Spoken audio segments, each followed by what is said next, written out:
1971 সালের 25শে মার্চ রাতে যেখানে ঘুমন্ত পুলিশ সদস্যদের উপরে হানাদার বাহিনী অপারেশন সার্চলাইটের নামে বর্বর হামলা চালিয়ে শত শত পুলিশ সদস্যকে হত্যা করেছিল।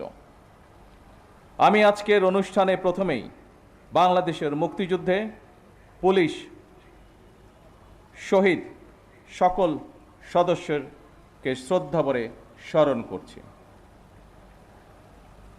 শুধুমাত্র স্মরণের মধ্যে দিয়েই আপনাদের আমাদের দায়িত্ব শেষ হয়ে যায় না।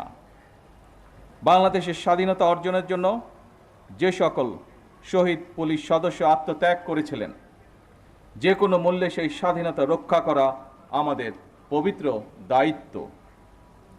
এই বাংলাদেশে আর কোনো ফ্যাসিবাদ স্বৈরাচার যেন পুলিশ সদস্যদেরকে দেশ এবং জনগণের স্বাধীনতার বিরুদ্ধে ব্যবহার করতে সক্ষম না হয়।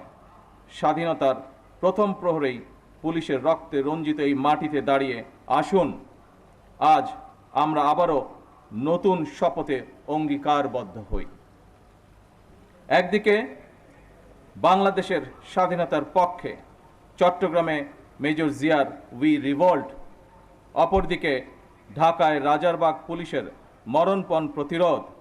এরপর স্বাধীনতার লড়াই থেকে বাংলাদেশের স্বাধীনতাকামী মানুষের পিছিয়ে থাকার আর কোনো সুযোগ ছিল না। তবে মুক্তিযুদ্ধকালীন প্রজন্ম থেকে শুরু করে আজ পর্যন্ত, অর্থাৎ মুক্তিযুদ্ধ পরবর্তী প্রজন্ম, আমরা যারা ইতিহাস পড়ে কিংবা বীর মুক্তিযোদ্ধাদের প্রত্যক্ষ অভিজ্ঞতা শুনে মুক্তিযুদ্ধ সম্পর্কে জেনেছি, তাদের মনে মুক্তিযুদ্ধকালীন ইতিহাস নিয়ে এখনও কিছু প্রশ্ন হয়তো রয়েছে। 1971 সালের উত্তাল মার্চে জনগণ যখন স্বাধীনতাকামী মানুষের মনে টান টান উত্তেজনা, এমন পরিস্থিতিতে তৎকালীন পশ্চিম পাকিস্তান থেকে যখন ঢাকায় প্রতিদিন হাজার হাজার সৈন্য জড়ো করা হচ্ছিল, এমন পরিস্থিতিতে সকল পুলিশ সদস্যদেরকে রাজারবাগ পুলিশ লাইন্সে একসঙ্গে জড়ো করে রাখার পেছনে তৎকালীন রাজনৈতিক নেতৃত্বের কী যুক্তি বা কৌশল কাজ করেছিল, বাংলাদেশের স্বাধীনতা এবং মুক্তিযুদ্ধ সম্পর্কে যারা এখনও গবেষণা করছেন, এটি এখন তাদের জন্য একটি গবেষণার বিষয় হতে পারে বলে আমি মনে করি। উপস্থিত পুলিশ কর্মকর্তা এবং সদস্যবৃন্দ, আনন্দঘন আয়োজনে এতক্ষণ আপনাদের বর্ণিল প্যারেড সকলে উপভোগ করেছে।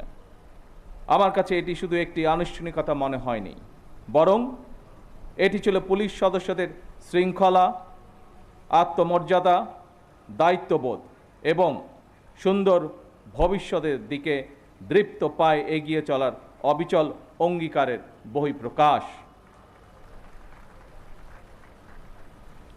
দীর্ঘ 1.5 দশকেরও বেশি সময় ধরে ফ্যাসিবাদ বিরোধী আন্দোলনের সংগ্রামের ধারাবাহিকতায় 2024 সালে ছাত্র জনতার এক রক্তক্ষয়ী গণ অভ্যুত্থানের পরে দেশের স্বাধীনতাপ্রিয় গণতান্ত্রিকামী মানুষের আকাঙ্ক্ষার প্রতিফলন হচ্ছে জনগণের রায় গঠিত বর্তমান সরকার।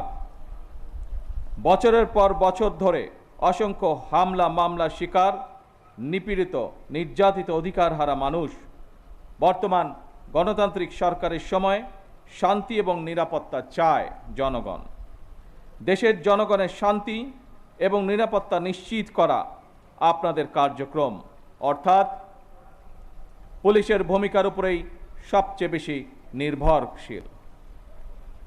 আপনারা জনগণের জানমালের নিরাপত্তা নিশ্চিত করতে সাধ্য এবং সামর্থ্যের সবটুকু দিয়ে চেষ্টা করবেন, এটি আপনাদের কাছে বর্তমান সরকারের প্রত্যাশা। উপস্থিত অফিসার এবং পুলিশ বাহিনীর সদস্যবৃন্দ, ত্রয়োদশ জাতীয় সংসদ নির্বাচন প্রমাণ করেছে বাংলাদেশ পুলিশের পক্ষে দক্ষতা এবং পেশাদারিত্বের সঙ্গে দায়িত্ব পালন সম্ভব। শুধু দেশেই নয়, জাতিসংঘ শান্তিরক্ষা কার্যক্রমেও বাংলাদেশ পুলিশ দক্ষতা এবং সুনামের সঙ্গে কাজ করে যাচ্ছে। বিশ্বের বিভিন্ন দেশে শান্তি প্রতিষ্ঠা আইন শৃঙ্খলা রক্ষা এবং মানবাধিকার সুরক্ষায় আমাদের পুলিশ সদস্যরা পেশাদারিত্ব, সাহসিকতা ও মানবিকতার উজ্জ্বল দৃষ্টান্ত স্থাপন করেছেন। জাতিসংঘ শান্তি মিশনে নারী পুলিশ সদস্যদের ভূমিকাও আন্তর্জাতিকভাবে প্রশংসিত হয়েছে। সুতরাং শুধু বিদেশেই নয়, দেশের জনগণের সঙ্গেও পুলিশের মানবিক আচরণ প্রত্যাশিত। এই অনুষ্ঠানে এই পর্বে কিছু সময় পরেই আমি কল্যাণ প্যারেড অনুষ্ঠানে আপনাদের সঙ্গে যোগ দেব। সেই অনুষ্ঠানে সারা দেশের পুলিশ কর্মকর্তা এবং সদস্যগণ অনলাইনে যুক্ত থাকবেন। সেই অনুষ্ঠানেও আপনাদের সঙ্গে আমি আরও কিছু বক্তব্য উপস্থাপন করব।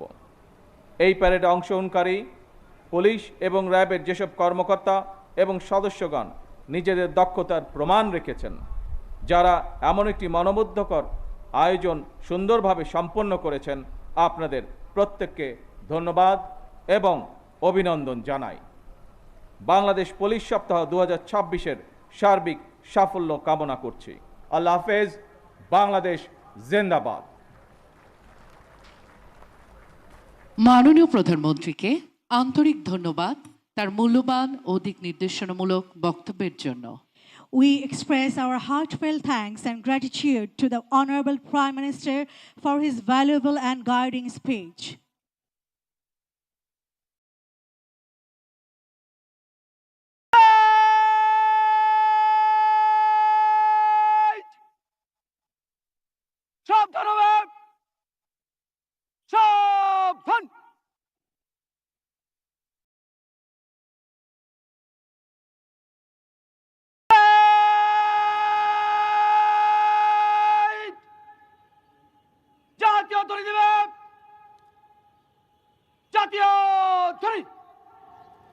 Bangladesh Bangladesh Bangladesh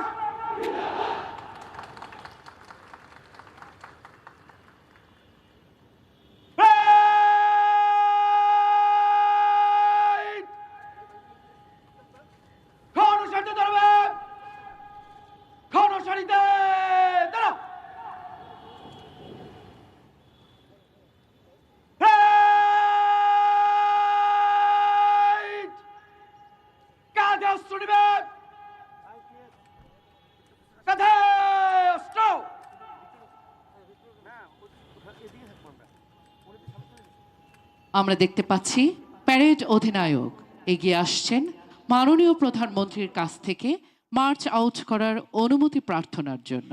Respected guests, once again the parade commander is marching towards the saluting dais to receive permission from the Honorable Prime Minister to march out the parade.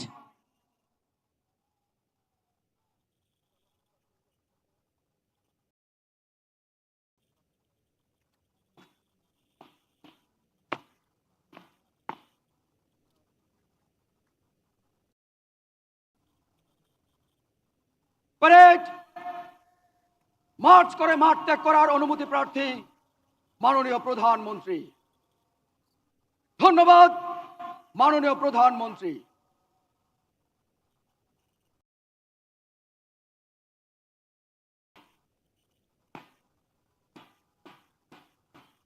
অভ্যাগত মণ্ডলী, প্যারেড অধিনায়কের নির্দেশে ব্যান্ডের তালে তালে দ্রুত গতিতে পা ফেলে অংশগ্রহণকারী প্রতিটি দল সচল হয়ে প্রদর্শন করবে তাদের সুনিপুণ কুচকাওয়াজ। সুধী মণ্ডলী,